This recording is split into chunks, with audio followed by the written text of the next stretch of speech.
પ્રેયરથી ભજન અદ્ભુત ઊંચો શબ્દ છે. અને ભજનની સાથોસાથ સ્વાધ્યાય પ્લસ ભજન એક સંબંધ છે. મન બુદ્ધિમાં રહેલી ગંદકી સ્વાધ્યાય સહિત ભજન કરનારને પજવી શકતી નથી. આ એક મોટો ટોપિક છે. છેલ્લા પ્રવચનમાં થોડુંક સમજાવીશ. પછી ઘરે જઈને ધારો કે તમે પોઝિટિવ બધું લીધું,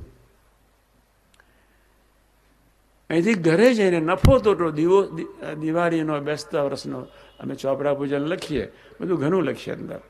હું તો વચનાત જ લખું.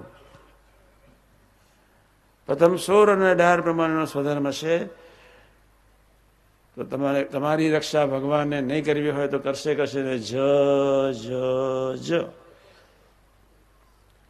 વચનાત પ્રથમ 27 અને 37 પ્રમાણે નિષ્ઠા અને કરતા પ્રભુને માનતા હશો. તમારા હૃદયની વિશે ઉભા રહેલા હઠમાન ઈર્ષા તમારા આત્માની ભંગાન અવસ્થા જેવી સ્થિતિ નહીં કરે. હઠમાન ઈર્ષા સાધકની સત્યાનાશ વારી દે, સમાજની વ્યક્તિની સત્યાનાશ વારી દે, પરિવારની સત્યાનાશ વારી દે, ટ્રસ્ટોની સત્યાનાશ વારી દે, દિલ્હીવાળાઓની સત્યાનાશ વારી દે.